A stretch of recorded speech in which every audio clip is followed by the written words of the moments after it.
Mike Dawson struggles to walk more than just a few metres because of his MS.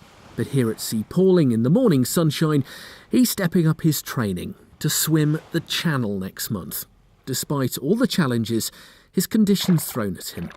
On the one hand, it's the physical impairment, my mobility issues, but really on the other hand as well, it's that kind of the almost debilitating what is going to happen with my life now. The kind of almost mental anguish that really, I think a lot of people that have been diagnosed with MS or another kind of a disability or kind of life-changing condition will really go through. He was diagnosed with MS in 2005, which is a neurological condition that affects your nerves. It affects different people in different ways, from sight to movement. It first hit Mike when he was in his late 20s, when he'd been living a busy and active lifestyle. But steadily, he did get active again with hand cycling and para-triathlons. And last year, he decided to take on the Channel. What would be a really great way to punctuate my life, and that great, almost the Everest of challenges that we've probably all got in us. It's that book that may never get written, that challenge that may never get done. I'm going to do that challenge.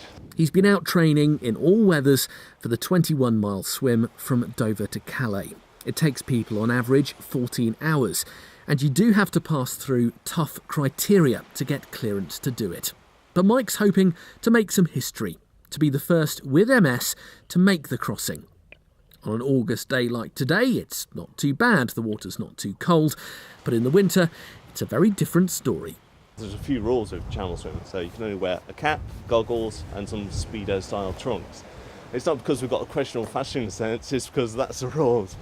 So to be able to withstand 16 or so degrees water for 15 hours, you've got to have a little bit of insulation. So I had to put on 14 or so kilos in weight and then go through a winter of kind of cold water acclimatisation. So that is in the sea every week, all the way through the winter. So whether that's when it's 4 or 5 degrees, like sea temperature in the middle of February, and then it's minus temperatures, frosty beach, you've still got to get in there and do that. He's hoping to raise at least £10,000 for the MS Society. But as well as that, send a message.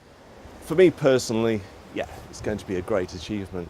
But the message I really want to put out is, well, there's a few different aspects to it. Firstly, for those people that have been probably just newly diagnosed with MS, or indeed any other kind of life-changing disability, is that it's not the end of the world. It's not a death sentence.